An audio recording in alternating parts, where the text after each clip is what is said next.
When speaking about spirituality, many thought leaders and religious leaders will espouse the idea of ascension as the name of the game for this reality. They'll talk about how cleansing yourself spiritually and morally cleansing yourself in order to raise your vibration, to ascend, literally to get out of this body and move on to a more advanced version of heaven. And that may certainly be the case for those people that are playing that game, or for people that understand that as their goal in this reality. Then more power to them. Hi, my name is Osuna. Welcome to Zero Point Entropy. This channel is not about ascension.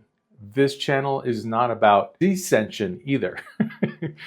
This channel is about transforming and transmuting all of the positive and all of the negative into the one vessel that you're in now, into becoming the divine. Because the divine is not just the positive. The divine is not only like what's good and what's clean and what's loving and what's all the things that we go to church for, right? All the things that we think that we're here to do, this ascension that a lot of these thought leaders and again, these religious leaders talk about. Again, there's nothing necessarily wrong with that, but there's a reason why we came into this vessel. It is my opinion, after 35 years of meditation, lots of reading of alchemical texts and religious texts and Gnostic texts and just esoteric material, that we are actually possessing Lucifer.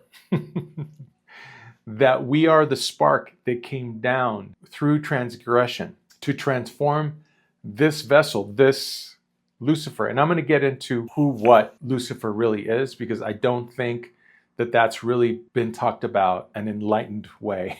And we are going to get way deep into that, but this is not that video yet. What this video is talking about this. So we talked about how the divine, sits in the middle, where you have positive on this side, negative on this side. We talked about in our last video that the 0 point of entropy is where all illusion and entropy disappear. So the divine does not only sit on the negative side, and the divine does not sit only on the ascension positive side. The divine is both. And if you look at the divine as sort of being encompassing both the negative and the positive, integrating both. So if you look at positive being over here and negative being over here, and this sort of being the divine right here, right in the middle. Like I mentioned, we talked in our last video how some people become so positive that they do ascend, and they do move into a plane where it is all maybe positive. There are some people that ascend into so much, positivity, right?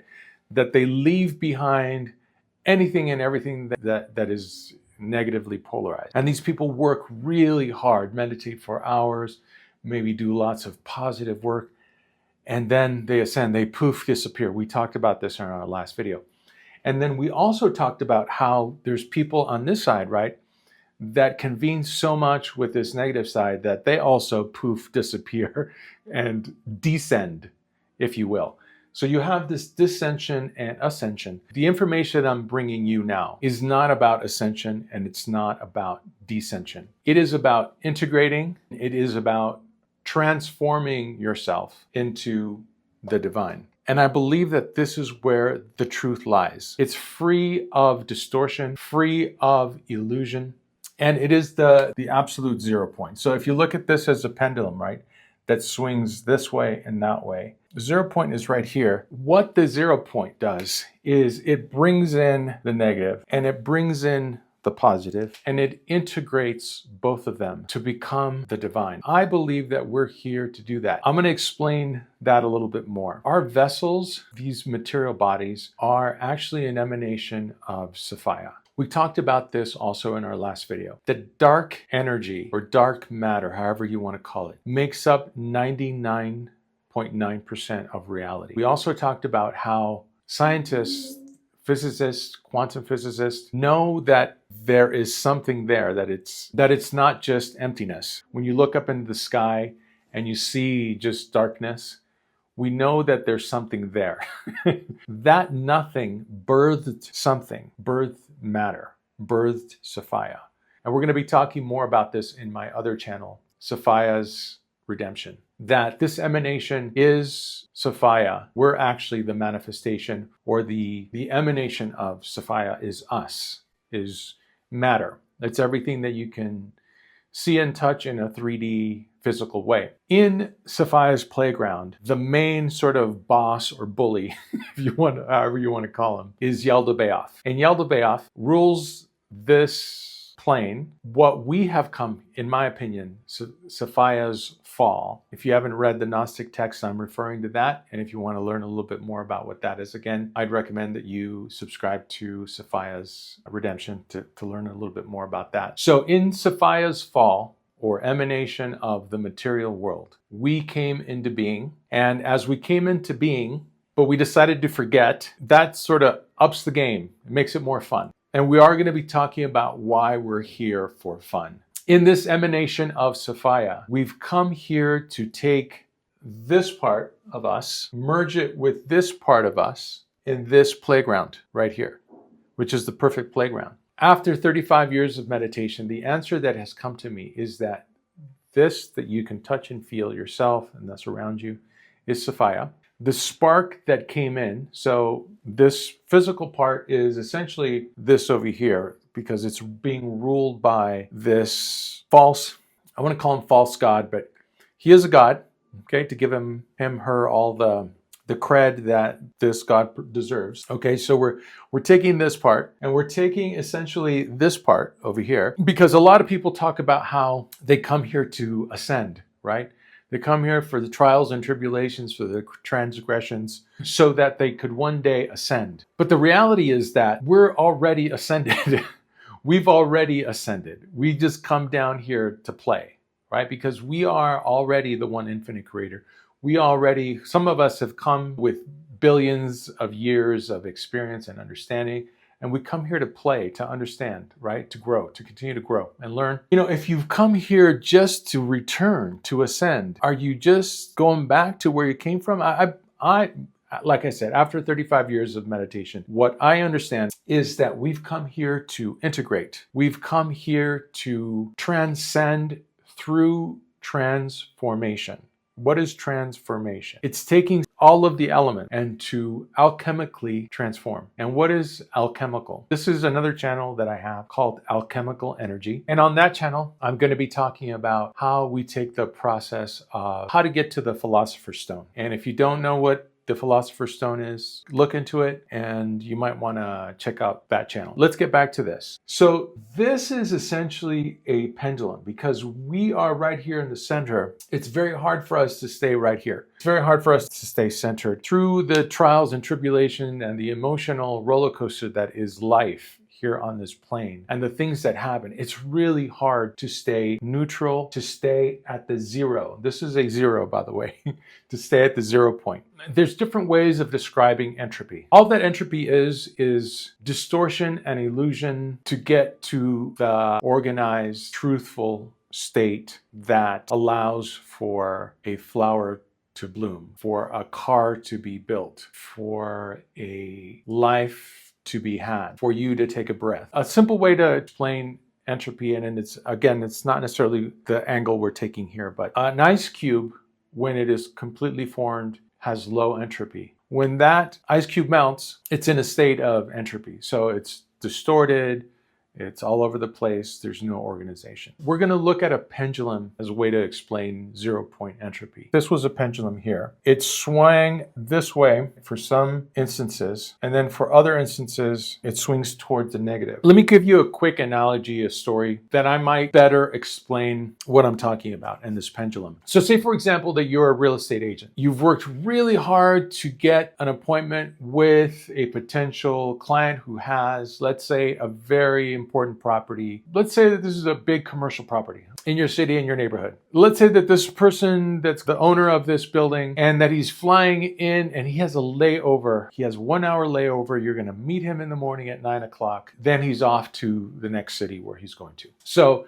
you've prepared a bunch of data. You've got all of the stats beginning to memorize, but you know you have, let's say, an hour drive to the meeting to the airport in the morning. So you think on the way to the airport, you're going to rehearse your pitch to this owner of this giant building. You get all your files prepared in the morning, brew your coffee, and then now you're ready to go. And the pendulum is sitting right in the middle at this point. You're feeling good about this meeting. You know, a lot is laying on this. So you get in your car, start driving toward the freeway. Now you're starting to go over all the data. You're starting to go over all the stats, all of the square footage, all the information about the comps. You've got all that together and everything's going as planned. As you're driving, out of the corner of your eye, you see a truck coming really fast on your right side. All of a sudden you see the driver of the truck and he starts to motion to you and he's pointing and he's yelling at you and you're like, what is going on? He gets so close to you that he runs you off the road, but you have time to brake. You hit a tree. As you jolt and hit the tree, you check yourself, everything's okay, you're okay, but you get out of the car and you see this steam coming up, like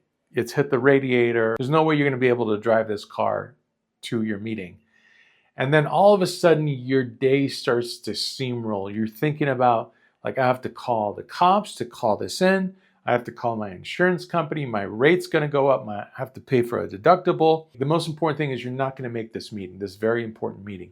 Now you're really pissed. You're angry. And as you start to call your local police and call your client and let them know that you're not going to be there, as you're starting to do that, out of the corner of your eye again, you see the same truck coming towards you. It seems that this truck took an off-ramp and then came around and now is driving up right next to you. And out of this car gets this older gentleman. First thing that comes out of his mouth is he says, I am so sorry. My name is XYZ. I'm the chief of police. It's my day off. I was just trying to warn you that there was debris on your lane and I think I may have caused this accident. And this gentleman says, look, let me give you a ride to your appointment.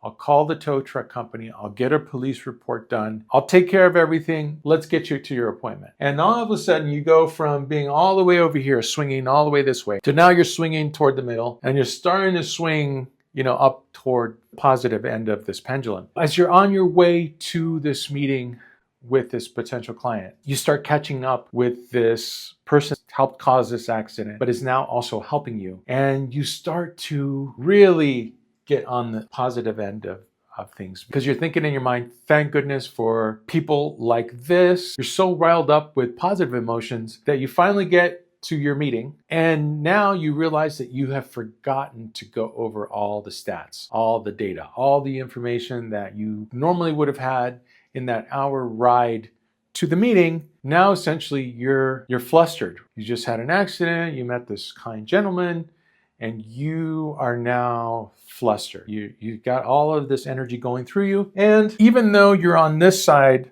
of things, on this pendulum, it's not here. It's not the center. And the center is where you are sure of yourself. It is where you are free of distortion, free of illusion. And I'm not saying there's no love and there's no anger, there's no jealousy, there's no frustration. I'm not saying that none of that exists here at the 0 point. What I am saying is that at this 0 point, it's truly integrated.